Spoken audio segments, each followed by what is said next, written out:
Olá, sejam bem-vindos e bem-vindas ao nosso curso de adoção. Eu sou Sávio Bittencourt e o curso está inteirinho no nosso canal. Se inscreva, curta e compartilhe com quem você gosta.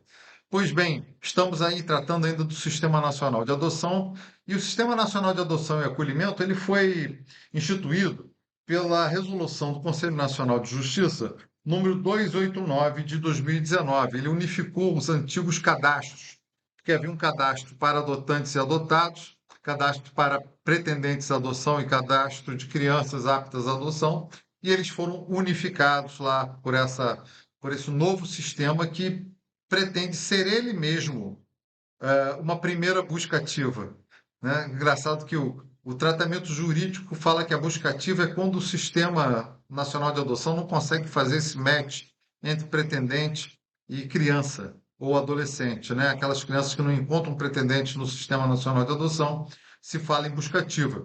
Mas eu acho que o Sistema Nacional de Adoção já é uma busca ativa em si, porque o que ele faz é buscar famílias para aquelas crianças que precisam. É a forma primeira de busca ativa que a tecnologia permitiu.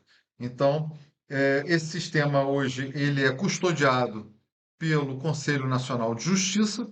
A regulamentação também vem de lá. Obviamente, uma regulamentação que deve obedecer às prescrições do Estatuto da Criança e do Adolescente, porque aquelas normas são normas regulamentadoras, as resoluções, as portarias que lá constam, né?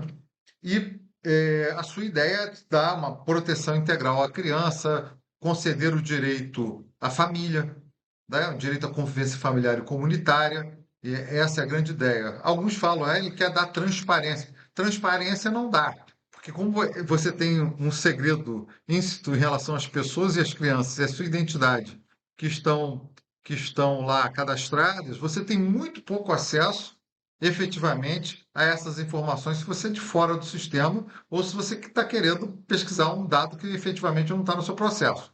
Então, a transparência é algo que ainda não foi criado de uma forma cabal, né? Hoje a gente pressupõe que esteja correndo tudo bem. A lei fala que o Ministério Público vai fiscalizar esses cadastros, né? Quando eles foram inventados, com a ideia do cadastro surgiu, nem computador tinha direito, então né? Era um cadastro que existia lá, uma listinha que saía publicada no Diário Oficial, um cadastro que ficava na comarca. E essa criação do sistema como ele é feito hoje dependeu muito dessa evolução da tecnologia, que foi muito bem-vinda para criar alguma coisinha melhor, né? Mas é importante notar que o artigo 16 da Resolução 289 de 2019 do Conselho Nacional de Justiça, né, determina que a busca dos pretendentes habilitados deve ser feita sucessivamente nos cadastros da comarca, do estado e na ausência de compatibilidade entre esses cadastrados e a criança que está disponível, no cadastro nacional e eventualmente internacional para a colocação da criança em família substituta internacional. Então, a ideia do Cadastro Nacional de Adoção, do Sistema Nacional de Adoção e Acolhimento, é ter dados sobre acolhimento, a criança acolhida está lá com todas as suas intercorrências, dados das crianças disponíveis para adoção, porque as crianças acolhidas, a sua maioria não está disponível para adoção, não está, é o nem na sua família de origem, nem na sua família substituta. E dados também daquelas pessoas que se habilitaram e que agora estão aptas a adotar. E fazer o cruzamento desse interesse entre aquelas que estão disponíveis para adoção, já têm condição de adotabilidade, com o poder familiar destituído, e aquelas pessoas que atendem aquele perfil. Mas há uma preferência para manter a criança na adoção local. Isso é dito pelo ECA, no artigo 50, e é dito também aqui no artigo 16, parágrafo 3º da Resolução 289 de 2019 do Conselho Nacional de Justiça. Então, primeiro você procura localmente e no estado, e depois você procura numa busca mais ampliada se você não encontra nessas searas alguém que esteja habilitado para o perfil daquela criança. Não existe uma fila única, né? As pessoas às vezes vão nos escritórios de advocacia, você pode receber eventualmente um cliente seu, né? Se você for advogado, é, falando, "Ah, por que que demora tanto? Qual é o meu lugar na fila?" É muito difícil você ter uma fila quando você tem tantas especificidades que você pode elencar na hora que você vai se habilitar. Eu estou apto para criança de qualquer sexo até 5 anos, aceito o grupo de 2 irmãos, desde que o mais velho tenha até 5 anos, não faço restrição de etnia, não faço restrição de sexo, mas aceito com doença tratável, não aceito com doença tratável, quero só menina, aceito 3 irmãos, aceito um, aceito até 16 anos, aceito até dois. É tanto detalhe que pode ser colocado nessa habilitação que, eventualmente, você tem milhares de filas, dependendo do que você ali coloque como sua circunstância. Então, quando você faz o cadastro da criança e coloca os elementos que compõem essa criança, as características dessa criança, o que o cadastro faz é procurar aqueles pretendentes que têm esses elementos, né, no seu perfil futuro de adoção. Aquilo que eles declararam que eles dão conta e que na habilitação se viu que eles dão conta. Que a habilitação pode dizer, olha, essa pessoa está querendo adotar uma criança de tanto, tanto, mas nós chegamos à conclusão que a cidade não dá para ele por causa disso, disso, disso. Eventualmente, ele tem que restringir o seu perfil de criança desejada, de adolescente desejado. Então, esse match, esse encontro entre esses dados é feito pelo Sistema Nacional de Adoção. Mas por que que se prefere colocar a criança na própria comarca, como diz o ECA? Se prefere porque é mais fácil fazer o estudo posterior à adoção, à convivência, ao estágio de convivência. É tudo muito mais fácil quando está na comarca. Se você for colocar em outro lugar, tudo fica mais longe. Você tem que declinar a competência, né? Então, ou você tem que fazer os estudos em outro lugar por carta precatória, pedindo a realização de estudos por outra equipe técnica. Então, a adoção pelo Sistema Nacional por pessoa de outro estado, ela é residual. Ela vai acontecer quando você não encontra na local ou na estadual a solução adotiva mais próxima. Até porque é interessante a criança ficar submetida à sua própria cultura, mesmo porque essas crianças já viveram parte da vida delas nessa cultura. Não que elas não se adaptem à outra e precisam se adaptar quando essa adoção é nacional e não tem jeito.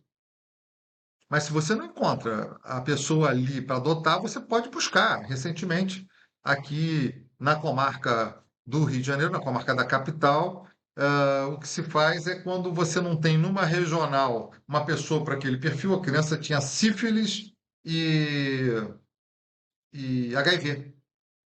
E nenhum daquela regional tinha aquela aceitava.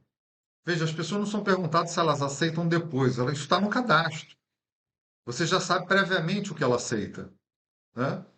E, e ela não encontrou nenhum pretendente à adoção com o perfil para adotar com esse tipo de doença, mas encontrou pessoas que aceitavam em outra regional e a criança ficou na mesma comarca, em outro juízo, né? E, inclusive, foi declinada a competência de um juízo para o outro para se fazer o acompanhamento e o deferimento final da adoção. Mas, enfim, começou de um lado, acabou de outro, porque na mesma comarca havia gente disponível. E manter a pessoa na mesma cultura é uma coisa interessante, facilita a adaptação.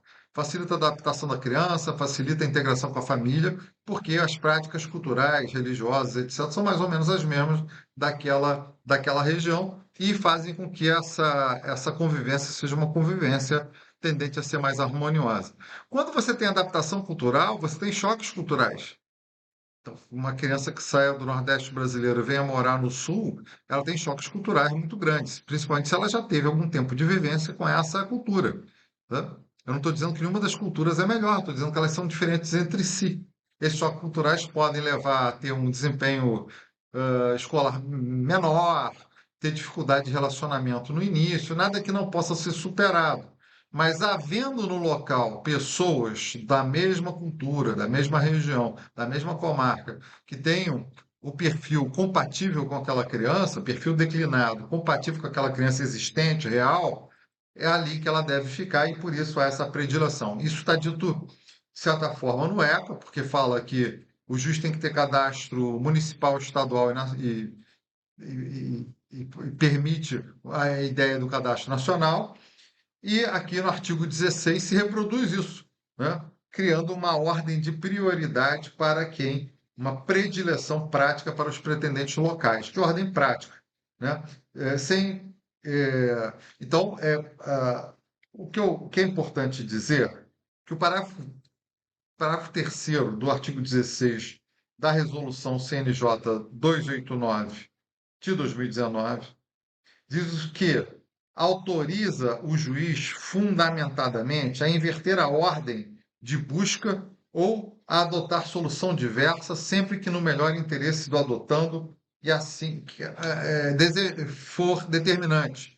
Se o interesse do adotando for que ele não fique naquela comarca, ele pode dar preferência ao outro. Se o interesse do adotando não é ficar com o primeiro colocado do perfil do local daquela criança, por algum motivo, ele pode dar fundamentadamente a criança para outra pessoa habilitada.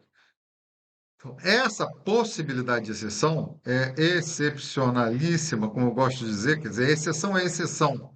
Ela não pode virar a regra. Isso aqui não é uma porta aberta para fura-fila. Aqui, na verdade, é uma forma de atendimento que não seja mecânica. O cadastro é uma referência obrigatória. Eu preciso me referir ao cadastro. Se eu vou dar o primeiro colocado daquele lugar exatamente que a criança está, ou não, vai depender da situação da criança. 90% das crianças vão para ali. Agora, 10% das crianças pode ter um motivo qualquer ali que contraindique a sua permanência. Ou ela teve um relacionamento com uma pessoa que também é habilitada, que criou algum tipo de vínculo, ou às vezes até que pessoa não habilitada e criou algum tipo de vínculo, e esse vínculo para a criança passou a ser fundamental e importante, e aí você abre mão do cadastro, da ordem do cadastro, do Sistema Nacional de Adoção para isso, você tem que arrumar uma solução melhor para a vida daquela criança, ou efetivamente, se vamos supor, um perigo. Já houve adoção em que o pai, o alegado pai biológico da criança, se dizia traficante e começou a exigir dinheiro das pessoas que queriam adotar a criança para ficar com ela e ameaçar na casa dela. Isso, numa cidade como o Rio de Janeiro, você não tem como garantir absolutamente a segurança dessa família. Então, para que você vai criar esse risco colocando uma criança que tem a sua origem ali? É melhor você colocar em outra comarca, é melhor você colocar em outro estado, é melhor você colocar num lugar onde essa criança e essa família possam viver sua privacidade com mais intensidade, do que ficar ali uma família qualquer que recebeu essa criança porque estava na frente, porque era da comarca, e ficar submetida ao risco, né? Às vezes a criança vai para uma cidade, ela pode ser adotada numa comarquinha, mas ela vai para uma cidade que tem o melhor tratamento de saúde para uma coisa que é urgente, é importante e ela tem. E ela tem que ter. Ela tem necessidade daquele tratamento. Então não venha, não, mas o poder público tem que disponibilizar transporte. Mas não estou falando do Brasil. Tem lugar que você chega de canoa depois de 2 dias de viagem, né? Tem lugar que você não tem estrada, que são 8 horas de estados enormes. Então, às vezes, a pessoa ficar numa capital é fundamental em função da necessidade de um tratamento que existe mais lá do que em outros lugares, numa cidade maior. Então, há vários motivos pelos quais você pragmaticamente vai escolher a melhor solução para a criança, em função do princípio do melhor interesse dela, tá? Que é um princípio determinante do direito da criança e do adolescente.